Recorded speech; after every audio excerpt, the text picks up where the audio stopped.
പെരിന്തൽമണ്ണയുടെ കായിക ആവേശമായ ഖാദർ അലി ക്ലബിന്റെ 53ാമത് അഖിലേന്ത്യാ സെവൻസ് ടൂർണമെന്റ് ഡിസംബർ 20-ന് നെഹ്റു സ്റ്റേഡിയത്തിൽ തുടക്കമാകും.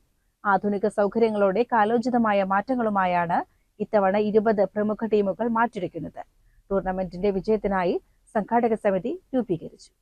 ടൂർണമെന്റിൽ നിന്ന് ലഭിക്കുന്ന മുഴുവൻ വരുമാനവും ജീവകാരുണ്യ പ്രവർത്തനങ്ങൾക്കായി വിനിയോഗിക്കും എന്നതാണ് ഖാദർ അലി ക്ലബിന്റെ മുഖമുദ്ര. ഇതിനു പുറമെ ഈ വർഷം ഖാദർ അലി ടൂർണമെന്റ് വിദേശ രാജ്യത്ത് സംഘടിപ്പിക്കാനുള്ള ആലോചനകളും ക്ലബ്ബ് ആരംഭിച്ചിട്ടുണ്ട്. ടൂർണമെന്റിന്റെ വിജയത്തിനായി ക്ലബ്ബ് ഹാളിൽ ചേർന്ന യോഗത്തിൽ വിപുലമായ സംഘാടക സമിതി രൂപീകരിച്ചു. ക്ലബ്ബ് പ്രസിഡന്റ് മണ്ണിൽ ഹസൻ അധ്യക്ഷത വഹിച്ചു. Block panchayat president advocate AK Mustafa ഉദ്ഘാടനം നിർവഹിച്ചു. ഓരോരുത്തരും അവരവരുടേതായിട്ടുള്ള റോളുകൾ നിസ്തുലമായ രീതിയിൽ കൈകാര്യം ചെയ്യുമ്പോഴാണ് ആ ഒരു ടൂർണമെന്റ് അല്ലെങ്കിൽ സംഘാടന പാടവത്തിൻ്റെ ഒരു മികവോടുകൂടി ആ ഒരു ദൗത്യം വിജയിക്കപ്പെടുന്നത്. മിക്കപ്പോഴും സെവൻസ് ടൂർണമെന്റുകളൊക്കെ നടത്തുമ്പോൾ അവിടെ നിന്നുള്ള ക്രൗഡ് റിയാക്ഷനുമായി ബന്ധപ്പെട്ട് വളരെ വലിയ നെഗറ്റീവായിട്ടുള്ള വിവരങ്ങളാണ് നമുക്ക് കിട്ടാറുള്ളത്. സാമൂഹ്യ പ്രവർത്തകർ എന്നുള്ള നിലക്ക് ടൂർണമെന്റ് സംഘടിപ്പിക്കുന്നതിന് വേണ്ടി പലരും പെർമിഷൻ ചോദിക്കുമ്പോൾ പോലീസുകാർ പെർമിഷൻ കൊടുക്കില്ല. ഇന്നത്തെ കാലത്ത് സെവൻസ് നടത്താൻ അത് അങ്ങാടിയിലാണെങ്കിലും ഏത് ഗ്രാമീണ മേഖലകളിലാണെങ്കിലും പോലീസ് 2 വട്ടം ആലോചിക്കും. അങ്ങനെ പോലീസ് പെർമിഷൻ നിഷേധിക്കുന്ന സമയത്ത് പിന്നെ സ്വാഭാവികമായിട്ടും നമ്മളെപ്പോലെയുള്ള ആളുകളെ വിളിക്കും. അപ്പോൾ ഇന്നത്തെ കാലത്ത് അങ്ങനെ ഒരു ടൂർണമെന്റിന് അത് ചിലപ്പോൾ 8 ദിവസമാകാം, 10 ദിവസമാകാം, 1 മാസമാകാം. പക്ഷേ അവിടുന്ന് ഉണ്ടാകുന്ന പുലിവാലുകൾ പിന്നെ പിരിച്ചുവിടാൻ 1 കൊല്ലം മെനക്കെട്ടാലും തികയില്ല. അപ്പം അതുമായി ബന്ധപ്പെട്ട് പോലീസിനുണ്ടാകുന്ന നിരന്തരമായിട്ടുള്ള തലവേദനയും നിരന്തരമായിട്ടുള്ള പ്രശ്നങ്ങളും കാരണം ഈ ഒരു ക്രൗഡ് റിയാക്ഷൻ എന്നൊരൊറ്റ കാരണം പറഞ്ഞുകൊണ്ടാണ് പോലീസ് അനുമതി നിഷേധിക്കാറുള്ളത്.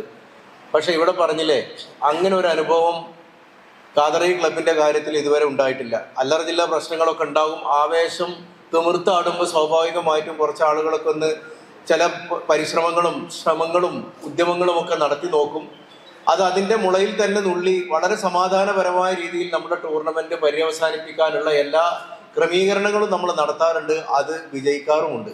പെരിന്തൽമണ്ണയിൽ ഒരു സ്റ്റേഡിയത്തിന്റെ കുറവുണ്ടെന്നും ഇത് പരിഹരിക്കാൻ ഖാദർ അലി ക്ലബ്ബ് മുൻകൈയെടുക്കണമെന്നും അദ്ദേഹം ആവശ്യപ്പെട്ടു. സ്വാഗത സംഘം ഭാരവാഹികളായി ET Muhammad Basheer MP, Najeeb Kanthapuram MLA എന്നിവരെ രക്ഷാധികാരികളായി തിരഞ്ഞെടുത്തു. നഗരസഭാധ്യക്ഷൻ P ഷാജിയാണ് ടൂർണമെന്റ് കമ്മിറ്റി ചെയർമാൻ.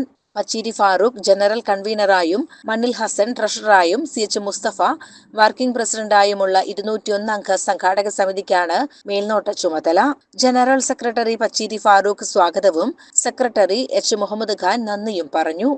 ഈ ക്ലബ്ബ് തുടങ്ങിയ മുതൽക്ക് തന്നെ ജീവകാരുണ്യ പ്രവർത്തനങ്ങൾക്കും ഉപയോഗിക്കുന്നു. കിഡ്നി രോഗികൾക്കും അതുപോലെ അനാഥരായ പെൺകുട്ടികളെ വിവാഹം കഴിച്ചു കൊടുക്കുന്നതിനും അതുപോലെ മുനിസിപ്പാലിറ്റിയുടെ വിദ്യാഭ്യാസ കോംപ്ലക്സിനൊക്കെ ആവശ്യമായ ഫണ്ട് കൊടുത്തുകൊണ്ടാണ് ഈ ജീവകാരുണ്യ പ്രവർത്തനങ്ങളാണ് ഏറ്റവും പ്രധാനമായിട്ട് നടത്തുന്നത്. മാത്രമല്ല ഈ ഫുട്ബോൾ ടൂർണമെന്റ് കഴിഞ്ഞാൽ മിക്കവാറും ഒരു 15 ദിവസത്തിനുള്ളിൽ തന്നെ ഫാറൂഖ് ഇതിൻ്റെ കണക്കുകൾ അവിടെ അവതരിപ്പിക്കും. അതിൽ മിച്ചം വരുന്ന സംഖ്യയെക്കുറിച്ച് നമുക്ക് എല്ലാവർക്കും ഈ ബന്ധപ്പെട്ട ആളുകൾക്കെല്ലാം കമ്മിറ്റിക്കാർക്ക് മുഴുവൻ ബോധ്യപ്പെടുന്ന രീതിയിൽ അത് അവതരിപ്പിക്കുന്നുണ്ട്. ഇവിടെ മേറലി സാറ് പറഞ്ഞ മറ്റൊരു കാര്യം, ഈ മെസ്സി, അർജന്റീനയുടെ മെസ്സി വരികയാണ്. നമുക്കെല്ലാം വളരെ താല്പര്യമുള്ള മെസ്സിയുടെ കളി, ഫുട്ബോൾ കളി, അത് കൊച്ചിയിലാണ് വരുന്നത്. നേരത്തെ തിരുവനന്തപുരത്താണെന്ന് പറഞ്ഞിരുന്നു. നമ്മുടെ മലബാർ പ്രദേശത്തുള്ള മുഴുവൻ ആളുകൾക്കും ചെന്ന് കാണാവുന്ന വിധത്തിൽ അത് കൊച്ചിയിൽ തന്നെ ഇന്റർനാഷണൽ സ്റ്റേഡിയത്തിൽ തന്നെ നടക്കും എന്നുള്ള കാര്യവും നമ്മൾ ഏകദേശം ധാരണയെ ഉറപ്പായി കഴിഞ്ഞിട്ടുണ്ട്.